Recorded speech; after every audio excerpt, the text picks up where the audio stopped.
बिस्मिल्लाहिर्रहमानिर्रहीम। अस्सलाम वालेकुम बच्चों, आज हम क्लास 9 FPIC का unit number 5 pressure and deformation in solids का न्यूमेरिकल करने जा रहे हैं। न्यूमेरिकल नंबर 1 है consider a spring with a spring constant of 8000 newton per metre if a force of 500 newton is applied to the spring, what will be the displacement of the spring. ठीक है, अब हमने इसी से numerical का data और requirement formula बना लेना है। अच्छा जी, हमारे पास है कि एक स्प्रिंग जो है उसका स्प्रिंग कांस्टेंट जो है वो कितना दिया हुआ है 8000 newton per metre. Spring constant को आपको पता है कि हम लोग के से रिप्रेजेंट करते हैं, k is to 8000 newton per metre हो जाएगा।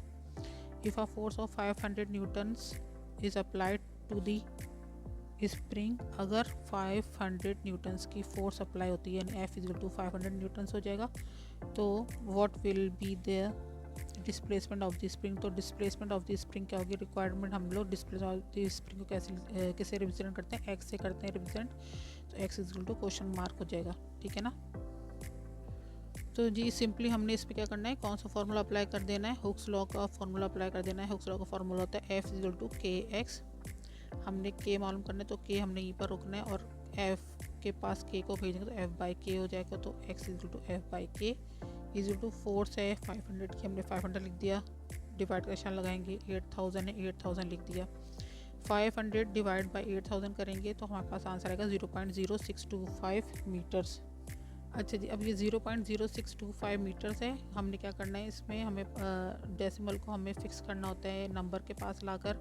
तो जब हम नंबर को राइट की तरफ मूव करते हैं तो क्या साइन आता है, माइनस का साइन आता है। यहाँ पे हमने डेसिमल को 6 के पास ले जाना है, तो 2 डिजिट हमने ट्रैवल करवाए इसको। तो हमारे पास x इज इक्वल टू यानी कि डिस्प्लेसमेंट ऑफ द स्प्रिंग जो है वो कितना आ जाएगा 6.25 रेज़्ड पावर -2। ठीक है ना, क्योंकि ये राइट की तरफ ट्रैवल कर रहे। तो displacement of the spring x is equal to, अब यहाँ पे 6.25 है, अब -2, ये याद रखिएगा -2 जो होता है इक्वल टू होता है सेंटीमीटर के। ठीक है, तो 6.25 और यहाँ पर ये सेंटीमीटर आप लिख देंगे, यानी इस टाइम पर तो ये मीटर है, लेकिन जब ये -2 आ जाएगा तो -2 इक्वल टू सेंटीमीटर होता है, तो 6.25 सेंटीमीटर आप लिख देंगे। ठीक है। अच्छा, अब यहाँ पर हम आते हैं अगले न्यूमेरिकल तरफ। अगला न्यूमेरिकल है in a force multiplier small piston has diameter of 15 centimetre and large piston has diameter of 30 centimetre. If 250 newton force applied on the small piston then how much force will produce on large piston. तो जी यहाँ पर जो है वो एक piston hydraulic pressure की बात हो रही है। ठीक है ना। यहाँ पर तो हाइड्रो प्रेशर आपको पता होता है कैसा होता है कि एक तरफ से उसका मुंह जो होता है वो जो होता है नैरो होता है और एक तरफ से ब्रॉड होता है। ठीक है, अब यहाँ पर जो है ये स्मॉल पिस्टन है और ये जो है वो लार्ज पिस्टन है। तो जी यहाँ पर ये कह रहे हैं कि स्मॉल पिस्टन का डायमीटर जो 15 है, तो हमने इसको क्या करना है, स्मॉल पिस्टन है क्योंकि दोनों ही के डायमीटर की बात होगी, तो हमने एक को 1 का नाम दे देना है, स्मॉल वाले को 1 का नाम दे देंगे। जिसकी पहले वैल्यू आती है ना हमने उसको 1 कर देना होता है, जिसके बाद में वैल्यू आती है हमने उसको 2 बना देना होता है। और यहाँ पर जो वो लार्ज को हमने 2 वैल्यू से उसको हम रिप्रेजेंट करेंगे। तो यहाँ पर फर्स्ट स्मॉल पिस्टन की डायमीटर है 15 सेंटीमीटर, तो 15 सेंटीमीटर को हमने क्या करना है, मीटर में चेंज करना है, 100 से डिवाइड कर देंगे, 15 डिवाइड बाई 100 हो जाएगा 0.15 मीटर। अच्छा जी, आगे large piston has diameter of 30 centimetre, D2 जो हो जाएगा वो 30 सेंटीमीटर हो जाएगा। 30 सेंटीमीटर को 100 से डिवाइड करेंगे तो 0.30 मीटर्स आ जाएगा। If 250 newton force applied on the small piston, अगर तो छोटे जो पिस्टन है उस पर 250 का फोर्स अप्लाई कर रहे हैं, यानी कि 250 न्यूटन का फोर्स अप्लाई हो रहा है स्मॉल पिस्टन पर, तो ज़ाहिर जब ये D1 से हमने इसको रिप्रेजेंट किया था तो इसका फोर्स भी F1 से रिप्रेजेंट करेंगे, तो F1 is equal to 250 Newton हो जाएगा। तो how much force will produce on large piston, तो लार्ज पिस्टन पे कितनी फोर्स अप्लाई होगी, उस जो होगी वो F2 से हमने रिप्रेजेंट कर देना है, क्योंकि उसका पिस्टन जो डायमीटर हमने D2 से रिप्रेजेंट किया था, तो F2 is equal to question mark आ जाएगा। प्रेशर का फॉर्मूला होता है P is equal to F by A। ठीक है ना। अच्छा जी, अब यहाँ पर क्योंकि 2 तरह के हैं फोर्स और जो डायमीटर, तो हमने क्या इसका फॉर्मूला लिखना है F1 by A1 is equal to F2 by A2, क्योंकि दोनों की तरफ प्रेशर जो है वो तो फॉर्मूला इक्वल है तो इक्वल लिख देंगे। ठीक है ना। तो एक तरफ हमने F1 यानी कि स्मॉल पिस्टन की वैल्यू लिखनी है, एक दफ़ा स्मॉल लार्ज पिस्टन की वैल्यू एक तरफ लिख देनी है। अब इस न्यूमेरिकल में हमारे पास एरिया नहीं है, ठीक है ना। तो area A is equal to होता है पाई आर स्क्वायर के बराबर। तो हमने क्या फॉर्मूला को अरेंज कैसे करना है, F1 by pi R1 square is equal to F2 by pi R2 square, क्योंकि यहाँ पर स्मॉल पिस्टन की बात हो रही है और लार्ज पिस्टन की बात हो रही है, दोनों के रेडियस की बात हो रही है। अब हमारे पास यहाँ पे रेडियस भी नहीं है, तो रेडियस इक्वल टू किसके होता है, D बाई 2 के, यानी कि डायमीटर को जब हम 2 से डिवाइड करते हैं तो यहाँ पर रेडियस आ जाता है, ठीक है। तो रेडियस यहाँ पे हम D बाई 2 लिखेंगे, तो F1 बाई D बाई 2, ठीक है ना, इसके ऊपर स्क्वायर इसका और पाई ये रहा is equal to F2 by pi D2 इसका नाम रख देंगे बाई 2 और स्क्वायर। अब यहाँ पर पाई पाई दोनों जगह इक्वल है तो हमने इसको काट दिया। अच्छा जी, ये स्क्वायर इसके ऊपर भी इसके ऊपर भी है, स्क्वायर जब इसके ऊपर है ये 1/2 है और ये 2 है, तो 2 से 2 कैंसिल हो जाएगा दोनों तरफ, ठीक है। तो D1 और D2 बच गया। अब हमारे पास फार्मूले की शक्ल बन रही है F1 by D12 square is equal to F2 by D2 square. हमें मालूम करना है F2, ठीक है ना। F2 हमने यहाँ पे ही रोकेंगे, तो हम इसको F1 के पास भेजेंगे, तो ये F1 D2 स्क्वायर हो जाएगा बाई D1 स्क्वायर हो जाएगा, ठीक है ना। तो इसकी शक्ल यहाँ पर इस तरीके से आएगी कि F2 is equal to F1 D2 square by D1 square. अब F1 की वैल्यू हमारे पास थी 250, D2 की वैल्यू हमारे पास थी 0.30, इसके ऊपर स्क्वायर लग जाएगा। D1 की वैल्यू 0.15, इसके ऊपर भी स्क्वायर लग जाएगा। अब 0.30 को पहले स्क्वायर निकालेंगे, उसके बाद 250 से मल्टीप्लाई करेंगे तो हमारे पास आ जाएगा नंबर 22.5। डिवाइड करेंगे 0.15 स्क्वायर, इसका 0.15 का स्क्वायर निकालेंगे 0.0225 आ जाएगा, ठीक है। अब जब हम 22.5 को डिवाइड करेंगे 0.0225 से, तो हमारे पास जो है वो F2 की वैल्यू आएगी 1000 न्यूटन। 1000 आपको पता है कि बराबर होता है K के, यानी कि किलो के, तो K न्यूटन्स हो जाएगा। या तो आप इसको ऐसे लिख दें या इसको आप ऐसे लिख दें, दोनों तरीके से आपका आंसर ठीक होगा।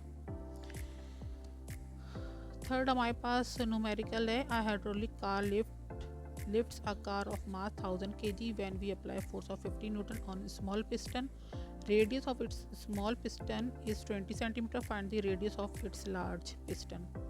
अच्छा जी, ये भी जैसे ये हाइड्रोलिक प्रेशर वाला था सिंपल, ये भी जो न्यूमेरिकल है ये जो है वो हाइड्रोलिक प्रेशर वाला है। अब इसमें है कि hydraulic car lifts a car of mass 1000 kg। अब आप देख रहे हैं कि मैंने आपको इससे पहले वाले न्यूमेरिकल में बताया था कि जो हाइड्रोलिक प्रेशर उसके मुंह जो होते हैं उनमें फ़र्क होता है। एक तरफ का मुंह जो होता है बड़ा होता है, एक तरफ का मुंह जो होता है छोटा होता है। तो आपको पता है जो कार है, कार जो पोर्शन उठाया हुआ होगा, जिसका कार का वजन जो 1000 kg, तो ज़ाहिर है वो स्मॉल पिस्टन तो नहीं होगा, वो तो लार्ज पिस्टन होगा। तो इसमें इसका मतलब है पहले यानी कि लार्ज वाले का नंबर हम 1 देंगे, यानी लार्ज से रिलेटेड जो चीज़ें होंगी उसको 1 नंबर देंगे, स्मॉल से रिलेटेड जो चीज़ें होंगी उसको हम 2 नंबर से रिप्रेजेंट करेंगे। तो जी यहाँ पर जो है वो क्योंकि इसके ऊपर ही कार खड़ी हुई है, सही है ना, तो इसका जो वेट है वो 1000 kg है, तो M1 मास जो है वो क्या कर दिया है 1000 kg हमने M1 से रिप्रेजेंट किया है, ठीक है। लार्ज की वजह से हम हर चीज़ को 1 से रिप्रेजेंट करेंगे। नेक्स्ट इसका जो है वो क्या बोल रहे हैं, when we apply force of 50 newton और स्मॉल पिस्टन। अब वो कह रहे हैं स्मॉल पिस्टन पर हम 50 न्यूटन्स की फोर्स अप्लाई करेंगे, तो फोर्स जो होगा ज़्यादा हम स्मॉल की 2 से रिप्रेजेंट करेंगे, तो F2 is equal to 15 Newton's हो जाएगा। Radius of its small piston is 20 centimetre. अच्छा, इसका स्मॉल पिस्टन का ही रेडियस बता रहा है कि वो 20 सेंटीमीटर है, तो रेडियस का R2 जो होगा वो 20 सेंटीमीटर है। 20 सेंटीमीटर मीटर में चेंज करने क्या करेंगे, 100 से डिवाइड करेंगे तो आ जाएगा 0.20 मीटर्स। अब कह रहा है find the radius of large piston. Large piston का रेडियस मालूम करना है, यानी R1 मालूम करना है, क्वेश्चन मार्क कीजिएगा। फिर वही फॉर्मूला हमने अप्लाई करना है, P is equal to F by A होता है, तो F1 by A1 F2 by A2। Pressure इधर से इधर एक दूसरे जो होते हैं वो आपस में इक्वल होते हैं, तो हमने इनको इस तरीके से कट के लिखना होता है, F1 by A1 is equal to F2 by A2। अच्छा जी, अब यहाँ पर आप देख रहे हैं यहाँ पे मास की बात हो रही है, फोर्स की बात हो रही है, ठीक है ना। अब एक फोर्स है यहाँ पर, हमारे पास एक फोर्स नहीं है। अब यहाँ पर जो चीज़ें नहीं होती उसको हमें सॉल्व करना पड़ता है, ठीक है ना। तो F इक्वल टू क्या होता है, F is equal to W is equal to mg होता है। अब यहाँ पे मास भी है और हमें ग्रेविटी की भी वैल्यू पता होती है, तो हमने क्या करना है, F की जगह पर mg वैल्यू लिखनी है। F इक्वल टू m1g लिख दिया हमने। F2 हमें मालूम है, इसलिए हमने F2 कैसे लिखना है। एरिया क्योंकि बराबर होता है area is equal to pi r square. अब यहाँ पर हमारे पास आर की वैल्यू है, तो हमने यही वाली वैल्यूज डालनी है। तो pi r 1 square, pi r 2 square, ठीक है ना, दोनों तरफ हमने ये लिख देना एरिया में। अब यहाँ पर आप देख रहे हैं कि m1g इधर लिख दिया इज इक्वल टू F2, यहाँ पर ऐसे लिख दिया क्योंकि F2 की वैल्यू थी हमने, इसलिए F2 को हमने इस कंडीशन में लेकर नहीं आया, F2 को F2 ही रहने दिया है। पाई R1 और पाई R2 में पाई जो है वो सेम है, इक्वल टू के दोनों तरफ वैल्यू सेम होगी, जो कटिंग हो जाएगी उसकी, तो R1 2 स्क्वायर और R2 स्क्वायर बच गया। अब m1 की वैल्यू कितनी है हमारे पास, 1000 है, 1000 लिख दिया। g की वैल्यू होती है 9.8 दिया बाय R1 स्क्वायर, क्योंकि हमें R1 मालूम करना है। इज इक्वल टू F2 की वैल्यू है 50, तो 50 लिख दिया बाय R2 स्क्वायर, 0.20 स्क्वायर आ गया। 1000 को 9.8 से मल्टीप्लाई करें तो आपके पास आती है value 9800 divide by R1 square is equal to, अब यहाँ पे 50 है ना, 0.20 का स्क्वायर लेंगे, उसके बाद को 50 से करेंगे, यानी कि 50 बाय 0.20 जब स्क्वायर लेंगे तो आएगा 0.04, ठीक है ना। यानी 50 को 0.04 से जब डिवाइड करें तो आपके पास आंसर आएगा 1250। अब क्या करना है आपने, आपको पता है हमें R1 मालूम करना है, तो हमने R1 को यहाँ पे देना है, तो 1250 यहाँ पे नीचे आ जाएगा। तो R1 is equal to R1 का square is equal to 9800 by 1250।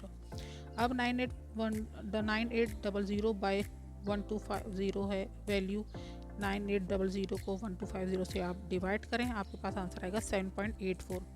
R1 का स्क्वायर है, ठीक है ना, R1 का स्क्वायर, यानी इसका मतलब ये वाली वैल्यू स्क्वायर वाली की वैल्यू हमें सिंपल R1 की वैल्यू लिख रहे हैं, तो दोनों के ऊपर आपने क्या करना है, स्क्वायर अंडर रूट लगा देना। स्क्वायर से अंडर रूट कैंसिल हो जाएगा, 7.84 का अंडर रूट लगा निकालेंगे तो 2.8 मीटर्स आ जाएगा। 2.8 को हमने सेंटीमीटर चेंज करना है, तो 2.8 को मल्टीप्लाई बाय 100 करेंगे, तो हमारे पास आंसर आ जाएगा 28 सेंटीमीटर, ठीक है ना बच्चों। इस तरीके से आपका ये न्यूमेरिकल नंबर थर्ड जो है वो भी कंप्लीट हो गया है। अब क्वेश्चन न्यूमेरिकल नंबर 4 है। न्यूमेरिकल नंबर 4 के सामने लिखा है सब्सक्राइब, तो आपने जल्दी से जाकर मेरे चैनल को सब्सक्राइब करना है। आप देख रहे हैं ना कितने कम सब्सक्राइबर अभी तक मेरे। तो जी न्यूमेरिकल नंबर 4 है, water column in a beaker is 70 centimetre, find the pressure of water in beaker, take density of water as 1000 kg per metre cube. अच्छा जी, हमें अब इस न्यूमेरिकल के हिसाब से डेटा बना लेना। तो डेटा हमने बनाना है क्या है कि वाटर कॉलम जो है वो बीकर के अंदर कितना था, 70 सेंटीमीटर, यानी हाइट जो है वो कितनी है 70 सेंटीमीटर। 70 सेंटीमीटर को मीटर में चेंज करने के लिए 100 से डिवाइड करेंगे, आएगा आंसर 0.70 मीटर। अच्छा जी, find the pressure of beaker in water in beaker. अब पानी का प्रेशर जो होता है वो बीकर में क्या पड़ रहा है, तो हमें प्रेशर मालूम करना है, P equal to question mark. Take density of water as 1000 kg per metre cube. डेंसिटी का ये निशान होता है, इसको हम क्या कहते हैं, रो, ठीक है ना। Rho is equal to 1000 kg per metre cube है। सिंपल हमने फॉर्मूला डालना है प्रेशर का, pressure P is equal to rho g h है। P is equal to rho हमारे पास कितना है 1000 है, G की वैल्यू 9.8 है, हाइट हमारे पास 0.70 है। तीनों वैल्यूज़ को मल्टीप्लाई करें, हमारे पास आ जाएगा आंसर 6860 पास्कल। अब यहाँ पर जो है हमें क्योंकि पॉइंट में आंसर देना होता है, तो हमारे पास क्या है, यहाँ पर वैल्यू के अंदर पॉइंट नहीं है, तो हमने क्या करना है, इसको जब आपको ये चीज़ पता है कि जब कोई भी वैल्यू होती है उसमें कहीं पर वो डेसिमल नहीं है, तो इसका मतलब वो डेसिमल एंड से जब वो ट्रेवल करेगा लेफ़्ट की तरफ तो प्लस वैल्यू आती है उसके ऊपर, ठीक है ना। 3 डिजिट्स ने ट्रेवल किए तो 3 वैल्यू इसके ऊपर आई है प्लस के साथ, तो हमारे पास इसका आंसर बनेगा 6.860 मल्टीप्लाई 10 की पावर क्यूब यानी 3 PA पास्कल, ठीक है। अब हमें पता है 3 पावर किसकी होती है, 1000 की पावर होती है, ठीक है। तो 6.86 10 की पावर 3 की जहाँ पे लिख देंगे हम K और ये हो जाएगा पास्कल, ठीक है ना। इस तरीके से आपका जो है वो आंसर आ रहा है। फिफ्थ न्यूमेरिकल है हमारे पास है, how much force should be applied on an area of 20 centimetre square to get a pressure of 4500 pascal, कि कितनी फोर्स अप्लाई की जाए 20 सेंटीमीटर स्क्वायर के एरिया के ऊपर कि हमें हासिल हो 4500 पास्कल का प्रेशर, ठीक है ना। एरिया है 20 सेंटीमीटर स्क्वायर, प्रेशर है 4500 पास्कल, फोर्स हमें मालूम करनी है। ठीक है, यहाँ पर सिंपली जैसे हम सेंटीमीटर को हमने मीटर में चेंज करने के करना पड़ता था, 100 से डिवाइड करना पड़ता था। मैंने आपको अभी पहले वाले न्यूमेरिकल में बताया था कि -2 साइन होता है सेंटीमीटर का। ठीक है, यहाँ पे सेंटीमीटर स्क्वायर है तो -2 की जगह पर हम क्या लगाएंगे, क्योंकि 1 सेंटीमीटर का -2 होता है तो 2 सेंटीमीटर स्क्वायर का हो जाएगा -4। तो हमने इसको ऐसे लिखना है 20 × 10⁻⁻⁴ मीटर स्क्वायर। सिंपल आपने क्या करना है, फॉर्मूला अप्लाई करना है प्रेशर का। Pressure is equal to force by area होता है। अब हमें यहाँ पे फोर्स मालूम करना है तो एरिया जो है प्रेशर के पास चला जाएगा तो F इक्वल टू PA हो जाएगा। F इक्वल टू PA हो गया। P हमारे पास है 4500, A हमारे पास है 20 × 10⁻⁻⁴। आपने क्या करना है, 4500 को 20 से सिर्फ मल्टीप्लाई करें। इसको अभी आप छोड़ें, 20 से मल्टीप्लाई करें तो आपका आंसर आएगा 90,000। 90,000 आ गया ना आपके पास। अब आपको पता है यही वही जो पहले मैंने बात बताई, ये 90,000 है, इसका मतलब डेसिमल इसके एंड में, एंड से ट्रेवल करेगा, नंबर के पास लेकर आएंगे। 4 डिजिट इसमें क्रॉस किए तो जब इस तरफ क्रॉस करेगा तो उस पर +4 आ जाएगा। ठीक है ना, यहाँ पे 10 -4 है तो +4 -4 कैंसिल हो जाएगा। इस तरीके से क्या आएगा, सिर्फ हमारे पास आंसर आएगा 9। फोर्स का यूनिट होता है न्यूटन, तो 9 न्यूटन हो जाएगा। ठीक है बच्चों, इस तरीके से आपका जो है वो ये यूनिट नंबर 5 कंप्लीट हो जाता है न्यूमेरिकल्स के साथ। तो इंशाल्लाह अब अगली वीडियो में मैं आपको वर्क एनर्जी यूनिट 6 स्टार्ट करूँगी। लेकिन चलते फिर वही मेरा एक मैसेज है आप लोगों को कि आप लोग मेरे चैनल को सब्सक्राइब करें और लाइक करें, शेयर करें, ताकि आपको पता है कि मेरे सब्सक्राइब बहुत कम है। और जब कोई इंसान मेहनत कर रहा होता है तो चाहता है कि उसको उसका रिज़ल्ट भी वैसे मिले। तो आप लोग मेरा साथ दें, इंशाल्लाह मैं भी आपके साथ हूँ। जब तक के लिए अल्लाह हाफिज़।